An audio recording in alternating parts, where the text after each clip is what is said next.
Right గా టన్నెల్లోకి rescue team కూడా వెళ్తున్నారు. ప్రస్తుతం మనం విజువల్స్ లో చూస్తున్నాము. లోకో ట్రైన్ ద్వారా ఎన్డీఆర్ఎఫ్ తో పాటు డిఆర్ఎఫ్ సంబంధించినటువంటి ఈ టీం అందరూ కూడా లోపలికి వెళ్తున్నటువంటి ఆ దృశ్యాలు నైట్ ఎక్స్ప్రెస్ చూపిస్తున్నాము. ఇక్కడ వీరందరూ కూడా ఎన్డీఆర్ఎఫ్ సంబంధించినటువంటి టీం లోపలికి వెళ్తున్నారు. దాంతో పాటు ఫైర్ సేఫ్టీ సంబంధించినటువంటి టీం వీరందరూ కూడా ర్యాట్ సంబంధించినటువంటి టీమ్స్ అందరూ కూడా వారు లోపలికి వెళ్తున్నటువంటి ఆ దృశ్యాలు కూడా మనం ఎక్స్ప్రెస్ చూస్తున్నాము. ఈ రోజు మొదటి రెస్క్యూ టీం ఈ రోజు ఈ టనల్ లోపలికి వెళ్తున్నారు. నిన్న మొన్న 2 రోజుల పాటు రెస్క్యూ టీం లోపలికి కూడా వెళ్ళడం జరిగింది. కానీ ఇంకా కొంత దూరం వెళ్ళలేకపోయామని చెప్పేసి కూడా అక్కడ ఉన్నటువంటి రెస్క్యూ టీం సంబంధించినటువంటి సిబ్బంది కూడా చెప్పడం జరుగుతుంది. అయితే షీర్జూలోనే టీబీఎం ఆ కటర్ భాగం కూడా అక్కడ ఆ చిక్కుకున్నట్టు కూడా అక్కడ ఉన్నటువంటి అధికారులు కూడా చెప్పడం జరుగుతుంది. ఎందుకంటే టీబీఎం ఆపరేటర్ గ్లెన్ మోనాల్ ఆ కొన్ని వివరాలు కూడా అందించడం జరిగింది. ముఖ్యంగా ఆ సమయంలో పెద్ద ఎత్తున శబ్దం కూడా వచ్చిందని చెప్పేసి కూడా ఆ టీబీఎం ఆపరేటర్ కూడా చెప్పడం జరిగింది. అక్కడ కూర్చున్నటువంటి సమయంలో అందరినీ అలర్ట్ చేశాను, అందరూ బయటికి రావాలని చెప్పేసి కూడా టీబీఎం ఆపరేటర్ కూడా చెప్పడం జరిగింది. కాబట్టి మొత్తానికి ఈరోజు మళ్ళీ 4 బృందాలుగా కూడా టీమ్స్ అందరూ అక్కడికి లోపలికి కూడా వెళ్ళడం జరిగింది. రెస్క్యూ చేసేందుకు పెద్ద ఎత్తున ఈ యొక్క ఆపరేషన్స్ కూడా కొనసాగుతున్నటువంటి పరిస్థితి నెలకొంది. ఎట్టి పరిస్థితుల్లో లోపల చిక్కుకున్నటువంటి వారిని ఏ విధమైన కూడా మేము బయటికి తీసుకొస్తామని చెప్పేసి కూడా ఈ రెస్క్యూ ఆపరేషన్ టీమ్స్ కూడా చెప్పడం జరుగుతుంది. కెమెరామెన్ సునీల్తో నవీన్, ఎస్ఎల్బిసి టనల్ నుండి.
రైట్, ప్రస్తుతం మనం ఎస్ఎల్బిసి టన్నల్ దగ్గర చూస్తున్నాము.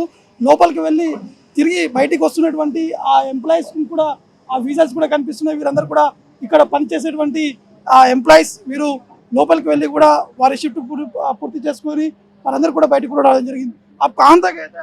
हम PS4 10,500 वहाँ पर थे।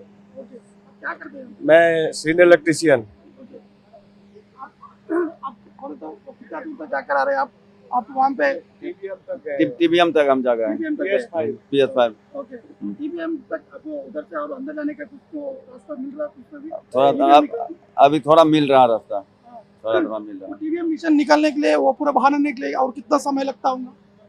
समय तो प्रोसेस में लगा हुआ समय 10 दिन 15 दिन लगेगा। వీరందరూ కూడా టీబీఎం మిషన్ వరకు కూడా వారు అక్కడికి చేరుకున్నారు. ఇంకా ఆ టీబీఎం మిషన్ దాటి అక్కడ వారు మిగతా వాళ్ళు కూడా చిక్కున్నటువంటి నేపథ్యంలో కొంత సమయం కూడా పట్టేటువంటి అవకాశం కనిపిస్తుంది. వీరందరూ కూడా అక్కడ పనిచేసేటువంటి వ్యక్తులు, దాంతో పాటు వీరు రెస్క్యూ టీమ్స్ కూడా వారికి సాయం చేసేటువంటి దిశగా కూడా వీరు లోపల కూడా వెళ్తున్నటువంటి పరిస్థితులు నెలకొన్నాయి. మొత్తానికైతే అనేక మంది అంటే ఇక్కడ పనిచేస్తున్నటువంటి టీమ్స్ కూడా ఆ రెస్క్యూ టీమ్స్కి వారికి అక్కడ ఏ విధంగా ఉంటుంది, ఎందుకంటే వీరికి అవగాహన ఉంటున్నటువంటి నేపథ్యంలో వారు లోపలికి వెళ్ళి కూడా వారికి అక్కడ ఉన్నటువంటి మా దారి కావచ్చు, అక్కడ ఎంతవరకు అక్కడ మట్టి కావచ్చు, ఇంకా ఇతర టన్నెల్ లోపల ఉన్నటువంటి ఆ ఇష్యూస్, ఆ రూట్ మ్యాప్ కూడా ఇక్కడ ఉన్నటువంటి పనిచేసేటువంటి వారు కూడా రెస్క్యూ టీమ్స్ కూడా వారికి సహాయం చేసేటువంటి విధంగా కూడా ప్రయత్నాలు కూడా చేయడం జరుగుతుంది.